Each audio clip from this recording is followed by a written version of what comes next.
সালামু আলাইকুম। আমি নাইম দক্ষিণ কোরিয়া থেকে। আজকে আমরা কয়েক ঘন্টা আগে নিউজগুলো ফেসবুকে দেখেছি বা আমিও আপনাদেরকে আপডেট দিয়েছি যে শেখ হাসিনাকে ফেরত চাওয়ার জন্য মানে বাংলাদেশে ফিরিয়ে আনার জন্য বাংলাদেশের পক্ষ থেকে একটা চিঠি পাঠানো হয়েছে ভারতের সরকারের কাছে। আমাদের পররাষ্ট্র মন্ত্রণালয় থেকে বা যিনি উপদেষ্টা আছেন তৌফিক সাহেব তিনি বলছিলেন যে শেখ হাসিনাকে প্রত্যর্পণ যে চুক্তি আছে ২০১৩ সালের সেই চুক্তি অনুযায়ী বাংলাদেশ সরকার ফেরত চেয়েছে। তো এই বিষয়ে আসলে ভারতের মনোভাব কি? এই চিঠিটা অলরেডি বুঝে পেয়েছে ভারত সরকার। তবে শেখ হাসিনাকে ফিরিয়ে দেওয়ার ব্যাপারে মোদি সরকারের আ মনোভাবটা কি? চলুন দেখি আমরা। বলা হয়ে থাকে যে মর্নিং শোজ দ্য ডে, ওকে? চা আপনার আজকে ভারতের পররাষ্ট্র মন্ত্রণালয়ের যিনি মুখপাত্র আছেন রণধীর জয়সওয়াল তিনি বলছেন যে শেখ হাসিনাকে ফেরত চেয়ে ঢাকার পাঠানো কূটনৈতিক নোটটি তারা পেয়েছে। ভারতের ইংরেজি দৈনিক টুডের এক প্রতিবেদনে বলা হয়েছে যে নোবেল বিজয়ী ডক্টর মোহাম্মদ ইউনূসের নেতৃত্বাধীন অন্তর্বর্তী সরকারের কাছ থেকে ক্ষমতাচ্যুত পলাতক প্রধানমন্ত্রী শেখ হাসিনাকে ঢাকায় প্রত্যর্পণের বিষয়ে একটি আনুষ্ঠানিক চিঠি পেয়েছে ভারত সরকার। আর এখন ভারতের ভূমিকাটা কি থাকবে? যেহেতু মাত্র আজকেই চিঠিটি গিয়েছে, তো ভারতের সাংবাদিকদের প্রশ্ন ছিল যে মানে ভারত এখন কি করবে? তো তিনি বলছেন যে আমরা নিশ্চিত করছি যে আমরা আজ বাংলাদেশ হাইকমিশনারের কাছ থেকে এই অনুরোধের বিষয়ে একটি কূটনৈতিক নোট পেয়েছি। তবে এই মুহূর্তে এ নিয়ে ভারত সরকার কোনো মন্তব্য করতে চাচ্ছে না। বিষয়টি ঊর্ধ্বতন যারা কর্মকর্তা আছেন অথবা ভারত সরকারের যারা গুরুত্বপূর্ণ কর্তা ব্যক্তিরা আছেন এটা নিয়ে পররাষ্ট্রনীতির অনুসারে আপনার হয়তোবা পরবর্তী সময় তারা মন্তব্য জানাবে।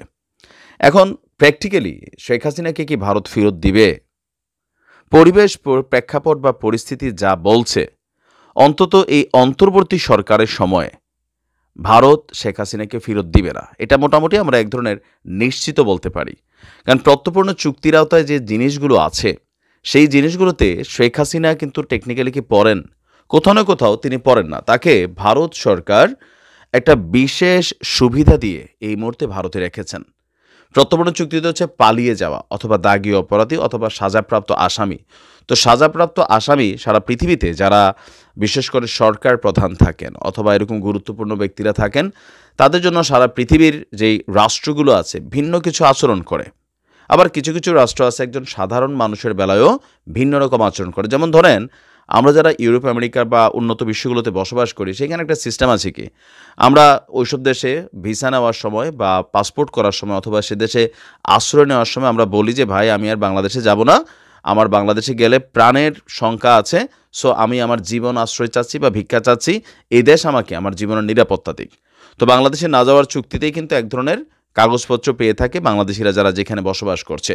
মানবাধিকার সংস্থা বা সংগঠনগুলো এগুলো নিয়ে খুবই সোচ্চার ওইসব দেশে। তো সাধারণ ব্যক্তির বেলায়ও কিন্তু অনেক দেশ দিচ্ছে না। যেমন কানাডাতে শেখ মুজিবুর রহমানের যেই খুনিরা আছেন তারা কিন্তু অনেকে পলাতক আছেন। আবার ধরেন জনাব তারেক রহমান তিনি দীর্ঘদিন যাবৎ যুক্তরাজ্যে বসবাস করছেন। শেখ হাসিনার সরকার সর্বোচ্চ চেষ্টা করছে যুক্তরাজ্যের পার্লামেন্টে টিউলিপ সিদ্দিকী একজন প্রভাবশালী মন্ত্রী হিসেবে ভূমিকা রেখেছেন। লেবার পার্টি বিজয়ী হয়েছে, তারপরেও কিন্তু তারা তারেক রহমানকে ফেরত দেয়নি। তো ভারতের বেলায় শেখ হাসিনাকে আশ্রয় দেওয়ার ব্যাপারে ভারতের প্রত্যেকটি রাজনৈতিক দল, প্রত্যেকটি কি বলে যে ধর্মবাদী সংস্থায় যদি আমরা বলি, মানে ভারতের যারা কট্টরবাদী হিন্দুরা আছেন, আপনি বিজেপির নেতাদের বক্তব্য ধরেন, কংগ্রেসের বক্তব্য ধরেন, মমতা দিদির বক্তব্য ধরেন, রাজনীতিতে তাদের মধ্যে অনেক বিভেদ আছে, কিন্তু যখনই শেখ হাসিনা ইস্যু আসে তখন তারা সবাই কিন্তু বিষয়টাকে অন্যভাবে নেয়। তো পরিবেশ প্রেক্ষাপট পরিস্থিতি ভারতের বক্তব্য বা অন্তর্বর্তী সরকারের সাথে যেই দূরত্বের সম্পর্ক আছে বা বর্তমানে সরকারের যে টানাপোড়েন আছে এই বিষয়টাকে আপনার ভারত সরকার অবশ্য অবজার্ভ করছে। গেল কয়েকদিন আগে আপনি ডক্টর কনক সারোয়ারের একটা প্রোগ্রামে ভারতের একজন বিখ্যাত সাংবাদিক, কলকাতার খুবই জনপ্রিয় একজন সাংবাদিক, তিনি ভারত সরকারের মনোভাব নিয়ে কিছু কথা বলেছিলেন যে ভারত মনে করছে এই মুহূর্তে যদি শেখ হাসিনা বাংলাদেশে আসে তার প্রাণহানির শঙ্কা আছে। এর বাইরে তিনি একজন নারী, সারা পৃথিবীতেই এখানে বেশ কিছু হিসাব নিকাশ আছে। তো সেই কারণে ভারতের চিন্তা হচ্ছে যে ভারত সরকার ভাবছে, রাষ্ট্রটা ভাবছে যে এই মুহূর্তে শেখ হাসিনাকে বাংলাদেশে পাঠালে যে কোনো কিছু একটা দুর্ঘটনা ঘটতে পারে। সো এই বিষয়গুলোকে আমলে নিয়ে আর যে মামলাগুলোর কথা বলা হচ্ছে, যেগুলোর জন্য তাকে ফেরত চাওয়া হচ্ছে বা আন্তর্জাতিক অপরাধ ট্রাইব্যুনাল বা বিচারিক ট্রাইব্যুনাল বা আদালতের মাধ্যমে যে চিঠিগুলো যাচ্ছে, ভারত সরকার মনে করছে যে এগুলো পলিটিক্যাল মামলা, এগুলো আসলে বিভিন্ন সময় হয়, আবার সময়ের সাথে ঝরেও যায়। এটা কিন্তু বাস্তব। বাংলাদেশে তারেক রহমানের বিরুদ্ধে কত হাজার মামলা হয়েছিল, এখন কি থাকতেছে, একের পর এক ঝরে পড়ে যাচ্ছে, তাই না? সাধারণ বিএনপি নেতাকর্মীদের বিরুদ্ধেও। তো সব কিছু মিলিয়ে স্ট্যাটিস্টিক্স যদি আমরা দেখি, সম্পর্কের জায়গাটাকে দেখি, তাহলে এই মুহূর্তে ভারত সরকার এই সিদ্ধান্তটাই নিবে যে শেখ হাসিনাকে তারা এই প্রত্যর্পণ চুক্তির আওতায় ফেরত দিবে না। হয়তো ভবিষ্যতে বিএনপি আসলে তৎকালীন প্রেক্ষাপটে রাষ্ট্রের সাথে রাষ্ট্রের সম্পর্ক, সরকার টু সরকার সম্পর্ক, এখানে অনেক কিছু হয়তো কানেক্ট হবে। আর বিচারিক যে প্রক্রিয়া, এটা বিশাল একটা প্রক্রিয়া।